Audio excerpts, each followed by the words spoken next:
देश के सामाजिक ढांचे में हाशिए पर पड़ी जिन जातियों के पूर्वज अंग्रेजों से 100 वर्ष से अधिक समय तक टक्कर लेते रहे, अंग्रेजों ने उन जातियों को अपराधी घोषित कर दिया। इन्हें क्रिमिनल ट्राइब, विमुक्त जातियों की काली सूची में डाल दिया। चमार, कोरी, पासी जैसी दलित जातियां 1857 से कहीं पहले ही अंग्रेजों से लोहा ले रही थी। इन्हें ex criminal tribes, denotified tribes, nomadic tribes जैसे नाम भी मिले। यही जरायम पेशा जातियां कहलाईं। अलग अलग राज्यों में इन्हें अलग अलग नामों से पुकारा जाता रहा है। इन्हें दंड देने के लिए भारतवर्ष में 1793 का कानून लागू था। 1857 की क्रांति के बाद इसी एक्ट को आईपीसी 1860 से 61 में बदल दिया गया। कांग्रेस के संस्थापक मिस्टर ह्यूम के शब्दों को जीवनी लेखक बैडन ने अपनी पुस्तक Allan Octavian Hume, father of Indian National Congress में उद्धृत किया है। देश के अनेक भागों से मिले विवरण देखकर मैं इस परिणाम पर पहुंचा कि बगावत किसी भी समय फूट सकती है।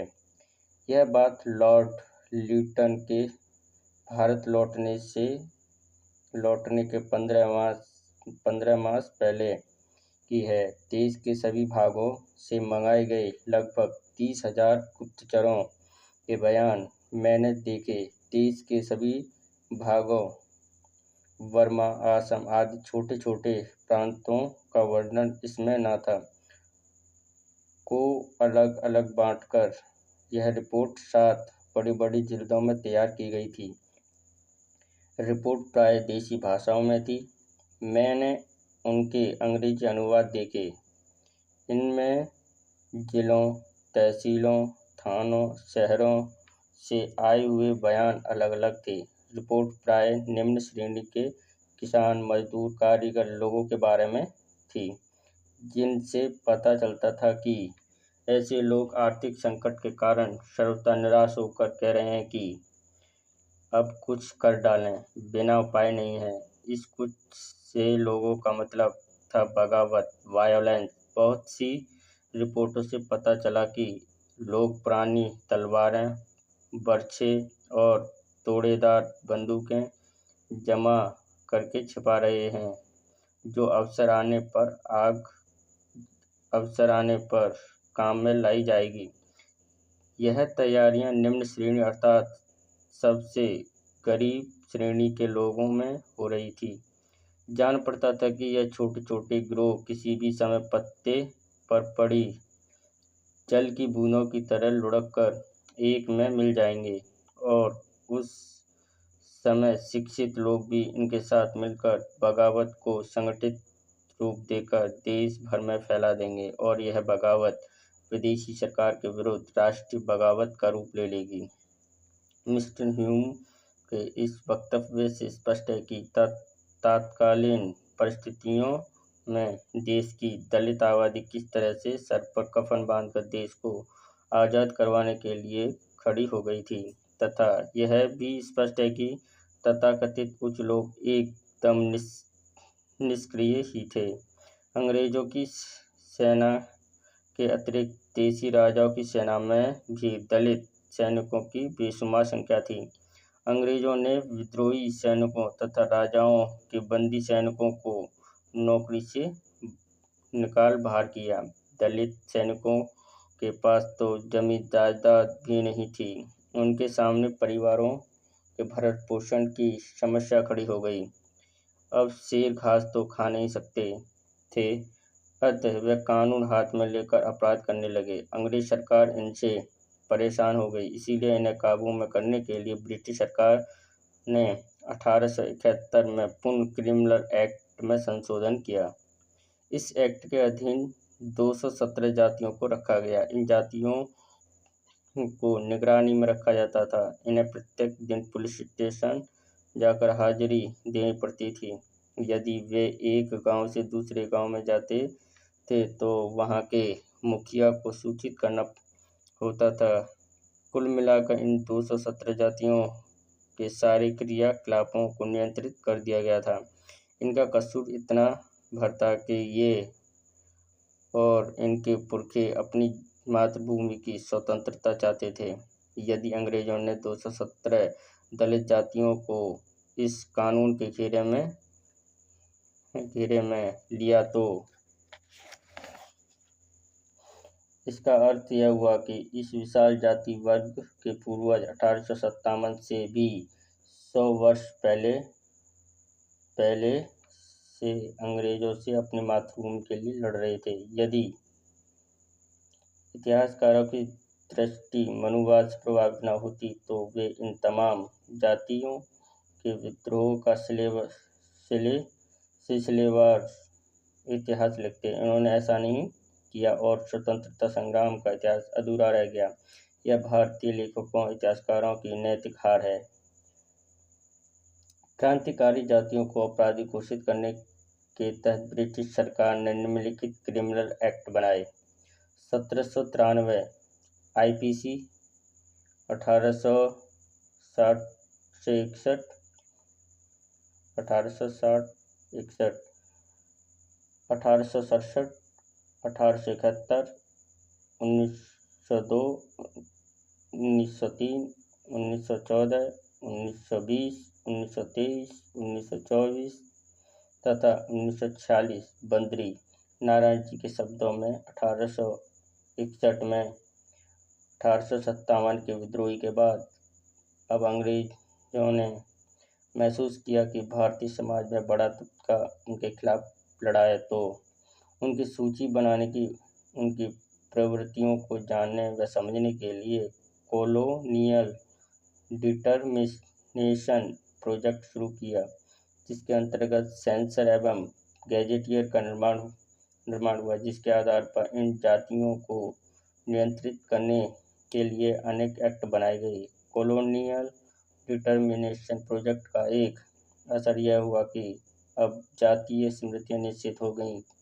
वे एक बार लिखित होकर प्रिंट में छप गईं। क्रिमिनल ट्राइब एक्ट इन्हीं प्रक्रियाओं का परिणाम था, जिसके तहत 198 दलित जातियों को चिन्हित किया गया। इन्हें 3 नाम दिए गए: ex criminal tribe, denotified tribe, nomadic tribe. 1860 में इसे इंडियन पेनल कोड में बदल दिया गया। 1857 के संघर्ष के बाद जहां ऊंची जातियों के लोग राय साहब, राय जमींदार, महाराज, राजा व जागीरदार की उपाधि लेने में व्यस्त थे, वही दलितों के ऊपर क्रिमिनल ट्राइब एक्ट लगाया जा रहा था। यह जानना बहुत रोचक है कि 1857 के तुरंत बाद क्रिमिनल एक्ट बनाने की क्या आवश्यकता पड़ी और इन दलित जातियों को चिन्हित करने की क्या जरूरत पड़ी।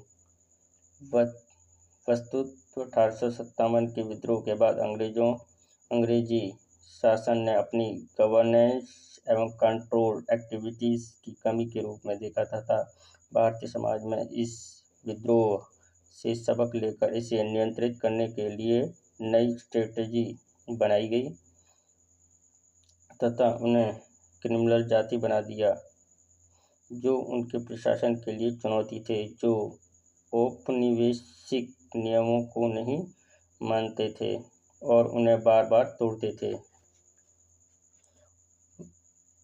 1923 तक आते आते इस एक्ट के शिकंजे में फंसी जातियों की संख्या 193 रह गई थी,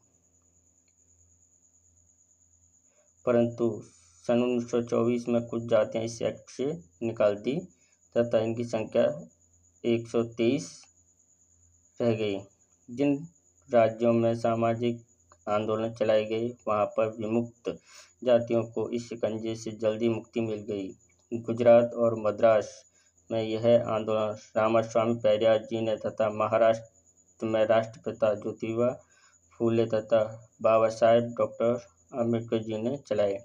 यही वजह रही कि उपरोक्त राज्यों से क्रिमिनल एक्ट हटा दिए गए थे, जबकि अन्य राज्यों से ये एक्ट 30 अगस्त 1952 को ही हट पाए। इस काले कानून के तहत केवल मात्र दलितों को ही अपराधी घोषित किया गया। इस सूची में चमार, पासी, खटीक, तुषार, डोम, डाडी, कंजर, मुसद, ततवार, पलवार, हबूड़ा, भातु, नट, करवल, सपेरा, बंगाली, स्थिरीगढ़, खुरुपलट, बखार, बवरिया, बैड़िया, ब्रजवासी, मद्रासी, थोरिया, गूंगिया, सांसी, बाज, बद्दक, बंजारा जैसी जातियां थीं। हैरानी की बात यह थी कि इनमें न तो किसी सवर्ण जाति का नाम था और न ही किसी मुस्लिम जाति का। इससे स्पष्ट हो जाता है कि अंग्रेज सरकार विशाल अछूत समाज के देशभक्ति से किस कदर भयभीत थी और किस कदर खिन्न थी। आज़ादी के बाद सभी प्रांतों की दलित पंचायतों के द्वारा इस कानून का पुरजोर विरोध किया गया था। ऐसा ही एक आंदोलन जौनपुर जनपद में चमार जाति जयसवार पंचायत रैदास पंचायत संघ के समुदाय ने किया था। इस आंदोलन का नेतृत्व माता प्रसाद जी ने किया था। बाबा साहेब, डॉक्टर अंबेडकर एवं बाबू जगजीवन राम ने भी इस काले कानून की सख्त मुखालफत की थी। इस काले कानून का फायदा अंग्रेजों के पिट्ठुओं ने खूब उठाया। इस पर DC दिनकर टिप्पणी करते हैं, इस काले कानून का लाभ अंग्रेजों को कम लेकिन उनके दलालों को ज़्यादा मिला। उनकी आड़ में उन लोगों ने अछूतों को खूब सताया, उनकी गिरफ्तारी का भय दिखाकर अपना बंधुआ बनाकर रखा और उनकी बहू बेटियों का शोषण किया, मजबूर किया गुलामी दर गुलामी करने के लिए।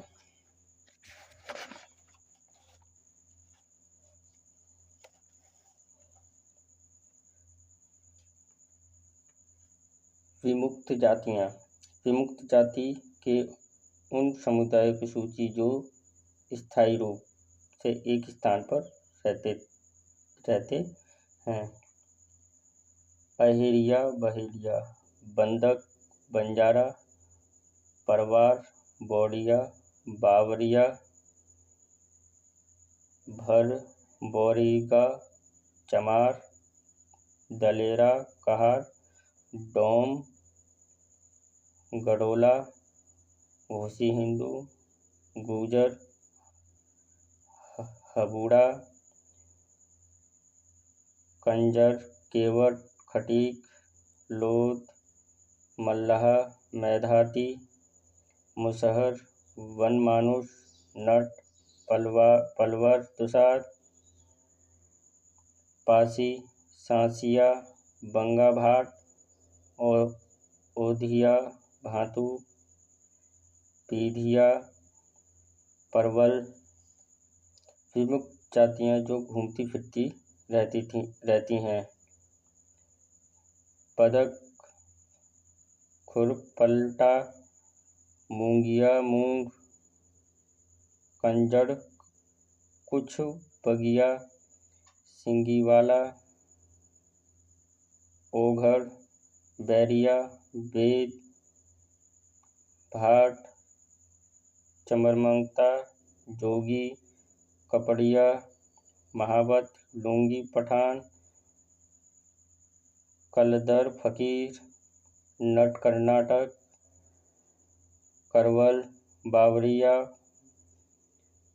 बासी, हबूड़ा, डोम, खटीक, बंजारा, बहेलिया, बोडनहार, बरवार, बरगी, सपेरा, सिख, लीगर, बेलदार, मदारी, कंकाली, ब्रजवासी, जोगी, किंगरिया, भडरी, करमगिया, हिंदू, महावत, करममौलिया, गोसाई, डोना चमार।